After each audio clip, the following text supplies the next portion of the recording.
ছোট পরিসরে cold storage স্থাপনে সফলতা পেয়েছেন ময়মনসিংহের বাংলাদেশ কৃষি বিশ্ববিদ্যালয়ের গবেষকরা। তারা বলছেন, এ ধরনের কোল্ড স্টোরেজ কৃষকদের উৎপাদিত পণ্যের ন্যায্য মূল্য নিশ্চিতে এবং বাজারে ফড়িয়া সিন্ডিকেট ভাঙতে সাহায্য করবে। মৌসুমী ফল এবং শাকসবজির অপচয় কম হবে।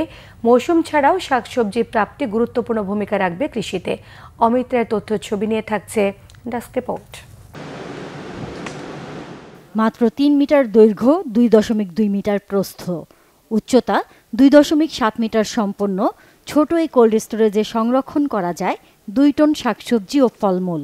এয়ার কন্ডিশন সহ ঘরটির ভেতরের তাপমাত্রা নিয়ন্ত্রণে সহায়তা নেওয়া হচ্ছে বিশেষ এক ধরনের ডিভাইস ও অ্যাপসের। বিদ্যুৎ সংযোগের বিকল্প হিসেবে সৌর বিদ্যুতের মাধ্যমেও অনায়াসে চালু রাখা যায় এই কোল্ড স্টোরেজ।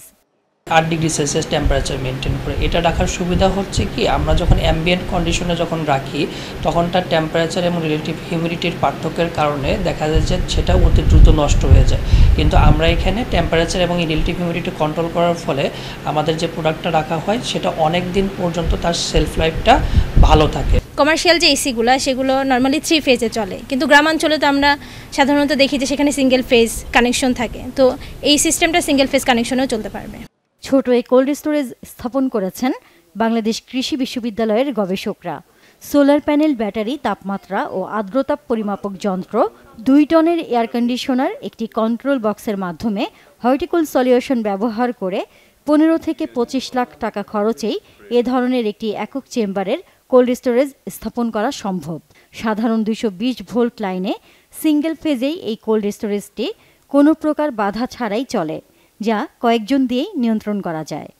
ফোনে অ্যাপ আছে যেটার মাধ্যমে আমরা কি পরিমাণ সোলার ব্যাকআপ ইউজ হচ্ছে, কি পরিমাণ কারেন্ট ইউজ হচ্ছে, কি পরিমাণ ব্যাটারি ইউজ হচ্ছে এটা দেখতে পাচ্ছি, এবং আমরা অ্যানালাইসিস করে দেখেছি যে অ্যারাউন্ড 66% মতো আসে হচ্ছে সোলার এবং ব্যাটারি থেকে, আর বাকি 34% মতো আসে হচ্ছে আমাদের কারেন্ট থেকে।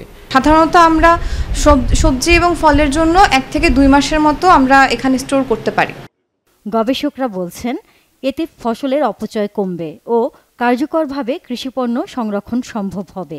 সরকারি এবং বেসরকারি উদ্যোগে এটা যদি মাঠ পর্যায়ে যায়, কৃষকরা যেমন লাভবান হবে, ক্ষুদ্র উদ্যোক্তা তৈরি হবে, এবং এর পাশাপাশি আমরা মনে করি যে দেশে খাদ্য স্বয়ংসম্পূর্ণতা অ্যাকচুয়ালি হওয়ার জন্য একটা বিশেষ ভূমিকা রাখবে, এবং পাশাপাশি খাদ্য নিরাপত্তার সাথে পুষ্টি নিরাপত্তাও নিশ্চিত করবে।